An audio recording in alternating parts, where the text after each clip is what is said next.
Update చూస్తే Medigadda barrage పై మరో కుట్ర జరుగుతోంది. అన్నారం బరాజ్ గేట్లు ఎత్తడం, ప్రాణహిత నుంచి వరదతో కలిసి మొత్తం 19,430 క్యూసెక్ల ప్రవాహం లక్ష్మీ బ్యారేజ్ వైపునకు దూసుకు వస్తుంటే అధికారులు నిర్లక్ష్యం వహిస్తున్నారు. దెబ్బతిన్న పియర్స్ వైపు వరద రాకుండా చేపట్టాల్సిన కనీస చర్యలను తీసుకోవడం లేదు. అధికారులు నిర్లక్ష్యంగా వ్యవహరించడంపై ప్రజలు ఆగ్రహం వ్యక్తం చేస్తున్నారు.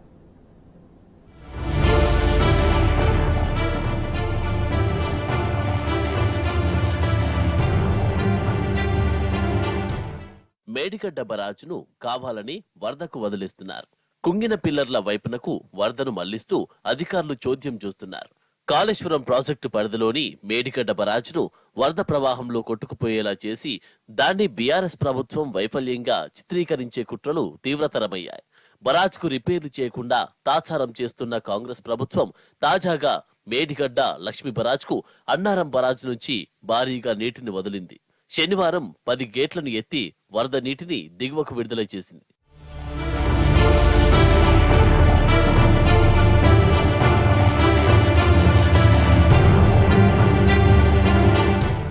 అన్నారం బరాజ్ నుంచి వస్తున్న వరద నీరు ఎగువన ఉన్న మహారాష్ట్రలోని ప్రాణహిత నది ద్వారా కలిసి మొత్తం 19,430 క్యూసెక్ల వరద నీరు మేడిగడ్డ బరాజ్ వైపు వస్తున్నది. దీంతో మేడిగడ్డ బరాజ్ లోని మొత్తం 85 గేట్లకు గాను ప్రస్తుతం 59 గేట్లు ఎత్తి అంటే మొత్తంలో దిగువకు విడుదల చేస్తున్నారు. కుంగిన పిల్లర్స్ వైపు వరద నీరు గతంలో బరాజ్ లోని 7వ బ్లాక్ లో ఉన్న పిల్లర్ల వైపు ఉన్న నీటిని అధికారులు వాటర్ డైవర్ట్ చేశారు. కుంగిన పిల్లర్స్ మరమ్మతు పనుల నేపథ్యంలో బరాజ్లో గతంలో వాటర్ డైవర్షన్ చేసి నీటిని కుంగిన పిల్లర్ల వైపు వెళ్లకుండా చర్యలు చేపట్టారు. బరాజ్ 1వ పిల్లర్ నుంచి 22వ పిల్లర్ వరకు వరద నీరు వెళ్లకుండా మట్టి రహదారి వేసి వాటర్ పంపింగ్ మోటార్లతో దారి మళ్లించారు.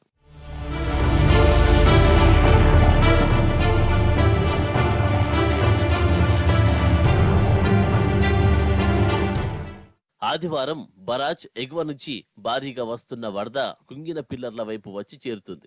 ఇది మేడిగడ్డపై మరో కుట్ర కోణంలో భాగమా అనే అనుమానాలు వ్యక్తమవుతున్నాయి. 7వ బ్లాక్ వైపు నీరు వెళ్లకుండా అధికారులు ఎలాంటి చర్యలు చేపట్టడం లేదు. దీంతో వరద నీటిని కుంగిన పిల్లర్ల వైపు కావాలనే వెళ్లేలా చేశారా అనే అనుమానాలు తలెత్తుతున్నాయి.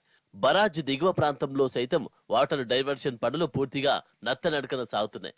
భారీగా వరద నీరు వస్తున్న తరుణంలో 7వ బ్లాక్ వైపు చేరుతున్న వరద నీటిని ఎప్పటికప్పుడు డైవర్షన్ చేయాల్సి ఉండగా బరాజ్ వద్ద అందుబాటులో ఉన్న యంత్రాల్లో కేవలం ఒక పంపింగ్ మోటార్తో 7 బ్లాక్ల వద్ద పైపులతో వాటర్ డైవర్షన్ చేస్తున్నారు. మిగతా పంపింగ్ యంత్రాలను ఒడ్డుకు చేర్చారు.